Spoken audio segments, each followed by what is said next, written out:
Hi guys, good evening and welcome to Money Control Markets Weekly. I am Karunya Rao and joining me in conversation today is Radhika Gupta, the MD and CEO of Edelweiss AMC. Great to have you on board, Radhika. Very exciting times, so lots to talk about. Good to be here and wishing all your viewers also a happy festive season as we jump into that. Well, thank you and wish you the same. The mood on street is not looking very festive. The macros still continue to haunt the micros. Talk to us about the current scenario that's playing out as we speak, whether it's inflation numbers, whether it's recession fears in Europe and the US, earnings that are also unfolding as we speak in domestic markets. So a lot of, and of course, the rising interest rates. Lots is happening. What's in store for a retail investor? How should they position themselves when there is so much happening all at once and most of it rather negative or alarming? So I will cover the macro part first and then come to the retail investor and maybe spend more time there. But I think net, the takeaway of all I'm going to say is this. The retail investor is coming on the back of a phenomenal rise in equity markets in a low interest rate regime that was 2020 and 2021. And at the beginning of this calendar year, we put out a note saying that, this may be a year of two halves. And the first half, or maybe a little more than that, will certainly be more volatile because of many things that you pointed out. And I think volatility is the name of the game. So 2022, I've always said, and maybe 2023 will be a tougher year. And it is going to require a lot of maturity, perseverance, and long term orientation from the retail investor. Now, on the macro front, I think, it's a bit of two halves. If you look at India, we do believe that if you have a medium term outlook, the Indian economy is in reasonably good shape. I think corporate earnings growth, which is finally the largest driver of market performance, is positive. There is a lot of reform backed impetus. I think, moves like PLI, moves in private capex, also moves in government driven capex. I think there's a lot to be positive about. And relative to the rest of the world, I think both economic growth numbers are stronger. And inflation is not as problematic as it is in markets like the US, where they're seeing inflation, of an accord they saw in the late 70s. So I think India is relatively better positioned. And that's why also, despite record, FII outflows, you've actually seen capital markets that are stable, retail Hmm. contribution steady. That said, I think the bad news is, can our markets be immune to the volatility that is going to be there because of recessionary fears, maybe some actually materializing in Europe, a rising rate scenario, inflation? No. So I think the answer is brace for short term volatility, but know that perhaps the 3 year outlook for India is not a bad one. Well, you have highlighted a lot of pluses and you continue to do so in your interactions and social media as well. But if we look at the India growth story and domestic markets, yes, we are relatively better positioned, not only in terms of equity markets, but also in several macro parameters like you flagged off. But still, you cannot completely ignore what's happening because a lot of people are saying that sooner or later the Indian markets could catch up to whatever is happening abroad in developed markets. At a time like this, if one wants to safeguard their investments or secure or invest in a more prudent way, how should they go about it, especially those who have entered the markets post the pandemic? Because these are situations and circumstances which they're seeing for the first time, because since the pandemic we've only seen the market go up for a very long time without any jitteriness or with a fair amount of strength. And I think that's the real toughie. Is you have to finally realize that if you're an equity market investor, volatility is a feature of equity markets. It's not a bug. It's a question of when you are going to experience it, not if. And that when happens to be now. I think as a retail investor, there are a couple of things I would say. One is, as I said, you have to realize it is part of the game. And if you're in it for equities, then you are going to see 2020 and 2021 in terms of those outsized returns, especially on mid and small caps. But you're also going to see 2022. Every year is not going to be a year of phenomenal growth, nor is equity markets about steady sort of 12% year on year growth. It just doesn't happen. The second is, I think this is an important time to remember the basic tenets of investing. Asset allocation being the most important. I think asset allocation is something I and many others in our industry talk about, the importance of having a portfolio that has wealth creating asset classes like equity, but also preserving asset classes like fixed income and gold.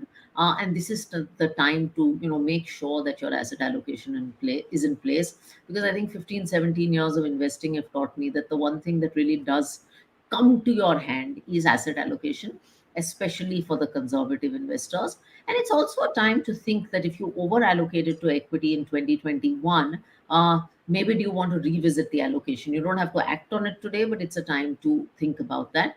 And third, I think if you're making fresh equity investments, it's also important to extend your time horizons, because we chase quick outcomes in equities, but things do take time.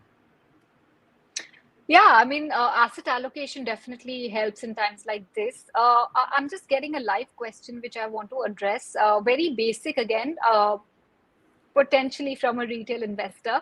Now, this guy is asking us if they should, invest in a market right now if they are looking at short to medium term. Like you said, 3-term time horizon, things are looking fairly strong. But Mm. near term, if somebody wants to invest for the next 1-2 years, or they've not mentioned a specific time horizon, but they're asking if one should do it, whether it's mutual funds or stocks. What would be your advice? Actually, mutual funds or stocks is irrelevant. I think the approach is to equity as an asset class. I don't invest in equity for 1 to 2 years, because if you look at the probability of earning negative returns in equities, even in 3 years, it is real and it is meaningful. So I always Hmm. look at equities as a 5 year asset class. If you have not built up an equity portfolio, if you want to build it up, of course, corrections are the best time to do that. I also do think, given the kind of volatility we have, a staggered STP approach to investing is always a good one to tide over the volatility. But I would repeat, 1 to 2 years is not a horizon I would look at for equity investing. Even if I were making investments today, I would certainly look out 5 years. And if one has to do shorter term investments, 2 year investments, 3 year investments, there are a lot of hybrid and balanced products that work much better.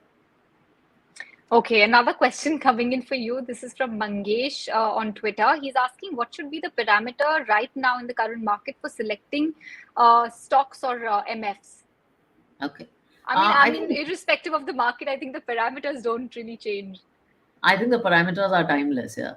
I think Yeah. when you're looking at companies, you are looking for companies in sectors that are growing, that are commanding market share, businesses that are market leaders or commanding share, businesses that are finally showing earnings growth and high quality earnings growth, and businesses that have the right corporate governance parameters and let minority shareholders make money. And I Hmm. think that's irrespective of markets. And I'm not a big believer in thematic or very, very sectoral investing. I think you have to look for companies bottom up and broadly build a diversified portfolio. On the fund side, again, I don't think it changes. I think you need to build a core portfolio of equity and debt funds, few categories in equity, few categories in debt. You have to look for fund houses you trust. That's very important, because you're handing over money. You have to look for funds that are doing long term and timeless things and follow an investment process that you understand. And finally, you have to look for long term performance. I don't think these things change regardless of markets. Right, absolutely. In fact, one thing that is happening at the same time, or almost at the same time, in global markets and back home, is the rising interest rate cycle. So, how can one look at maximizing their returns or their investments at a time like this? Is bond the way to go? Bond markets the way to go? I think bonds are an important part of your portfolio, and they're an important part of your portfolio regardless of market conditions. Now, I think the rising interest rate environment and we are at least hoping or believing that we're coming at least towards the end of this rise, are going to pose interesting opportunities for investors. If you are an FD investor, what's the best time to book an FD? When rates are low or when rates are high? So there you go. The same proxy holds for bond markets. I think, and my favorite asset class, of course, is target maturity debt funds, and Hmm. perhaps we talk about that. But essentially, funds that allow you to lock in a predictable yield over what time horizon. And I think those funds exist from 2023 all the way till 2037 today in terms of products. It's a great time to lock in yields for the long term in fixed income basis your goals. But can you tell us why target maturity funds? If you could share some details for the benefit of our viewers as well. So, what is a target maturity debt fund? A target maturity debt fund is like a bond packaged in a fund format. When you buy a bond and you hold it till maturity, say you buy a 7-year bond and it's giving you a certain yield, in 7 years you will get that yield regardless of what happens in Iran, what Ukraine does, what happens to oil, what happens to all these wonderful macros. That's why we like bonds, they're predictable. Um, and what does a target maturity fund do? A target maturity fund buys a collection of bonds with a certain maturity. That maturity could be 2025, it could be 2028, and it holds them to maturity. What are those bonds? They could be government bonds, GSEC. They could be state development bonds, or like Bharat bond, they could be public sector, safe AAA public sector bonds. Why do target maturity funds work? In a target maturity fund, when you invest over the time horizon, you know what you're going to get. Kitne time mein kitna milega, that construct that we were very familiar with in FDs is what you Hmm. get in a target maturity fund, but with the tax advantages of a debt mutual fund. Okay. All right. Understood. In fact, you were talking about a fund for as long as 2037. And I know that you guys have also unveiled something, exactly that, not something like that. So tell us about the details and why such a long, like really long time horizon. 15 years is quite a bit. Yeah, we just the fund is just reopened for investments. This is our 2037 GSEC and STL fund, and it's a target maturity fund maturing in 2037. And it will provide you exposure to government securities and state development loans, which is as good as sovereign, which is a sovereign rating actually. Mutual fund products are typically not very long term, but with a program like Bharat Bond, we have seen tremendous success in 10-year products. In fact, they are our longest, our largest tenure of products. We thought, why not bring to the market a 15-year products? Rates are extremely attractive, and a lot of people want to lock in when rates are high. A lot of people want to lock in yields for a long term. So, if you can lock in something like 7.2, 7.3% post tax for 15 years, that's a great option. It's also a great product for someone like a retiree who's looking to lock rates over that period. Okay. All right. Okay. But there's a lot of interest and a lot of rush of NFOs coming in. Um, I'm, I mean, we keep getting a lot of questions, a lot of queries typically every week about, which fund is good and where should I park my money. But more importantly, I think if you could tell us and our viewers, how should they invest when there are more and more NFOs coming into the market? What should be their screening process? So I'll give you an analogy. I'm sitting in Delhi right now, and a restaurant opens up probably every week in Delhi, or in Bombay, or in any major city. Now, does that mean I'm going to change how I eat? No, right? Does that mean I'm not going to try out any new restaurant? Also, no, right? And I think that's the same answer. Mutual fund companies will launch NFOs. That's our job. We need to complete product baskets. We have business needs, and I'm taking the liberty to be very frank. Just like restaurants are going to open, I think you need to decide what works for you and make a decision. It is important to have a notion of a core portfolio and find maybe two, three equity categories and two, three debt categories that work for you. And then build your portfolio accordingly. Don't build your portfolio around NFOs, build your portfolio around your goals. So, if you've decided that my portfolio is going to be like, I'll give you my example. I have a balanced advantage fund, a mid cap fund, a small cap fund, and an international fund on the equity side. And then if I had to do that, I would use target maturity funds. That is my portfolio. Now, if products come in and fit there and work for my needs, they work. Hmm. Yeah, makes Otherwise, you'll sense. get one code out and you'll have a portfolio with 90 different schemes, which is impossible to track. But I also wanted to ask you about the trend that's playing out in as far as the mutual fund industry is concerned, especially the SIP inflow. Mhm. Why do you think retail investors should continue to believe in mutual funds even when the markets are so turbulent? Not only equities, but even commodities are looking very, very unstable and volatile. Bond markets, of course, does look like a safe haven right now, but everything else seems to be in a bit of a flux. So I'll tell you, I think firstly, mutual funds are not an asset class. They are a tool to access different asset classes, whether Yeah. it's equity, fixed income, commodities, whatever. And I think they remain the most transparent, highly regulated, and cost-effective tool to do that at a small ticket size. So if you are an ordinary investor who doesn't want to spend time picking stocks, there's no better tool out there than a mutual fund. So I think that answers the question on why you should have faith in the industry. As far as SIPs, I think people look at the SIP number with some sense of pride and some sense of bewilderment that why is this happening? And I think you have to realize SIP is a habit. It is a good habit that inculcates a habit of saving in all of us who are salaried professionals. Um, and if you look at many investors, the SIP experience is a great one because it takes away the need to time the market in many periods, and I don't have the numbers off the top of my head, you will see market returns are flat, but SIP investors have actually made money even over 10 years. The worst case SIP returns, I know we did this analysis for investors, are still in high single or low double digits. So SIP works both as a savings habit and as a way of investing.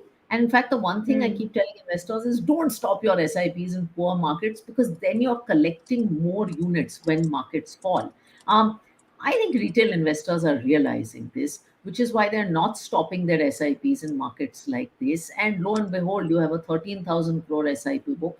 And by the way, that SIP book is also one of the reasons that FIs have withdrawn record money from our markets like 2008, but we haven't seen the Hmm. kind of fall that we have in 2008. Right. In fact, I was going to ask you the next question towards the end, but one of our viewers is posting a comment asking you how they should invest a 10 lakh lump sum, but that was not my question. My question to you was if you had 10 lakh rupees today and you could deploy it across different vehicles and different asset classes, how would you have done it? Okay, now my answer is I think it's very important to realize personal finance, Karunya, is personal and circumstances are very different. I Hmm. am, and I'm going to emphasize this because I don't think there is one right answer. Now, if you look at my circumstances, I am one, a very conservative investor because of my profession, and two, I have a home loan like many people do. So I don't do a lot of fixed income. This answer may be right for me, but may not be right for a lot of people today because I want to be in equity, but I also want, control around volatility. So I will keep large amounts of that money in a balanced advantage fund, which I do. And then I will add some mid cap and small cap allocation. And I always like to do that via SIP or STP. So that's going to be my core equity allocation. I might have a component of gold and silver. Um, Hmm. because of the kind of macro environment we're in. And I would definitely have a component of international equities because global markets have fallen, and that's finally an important part of asset allocation.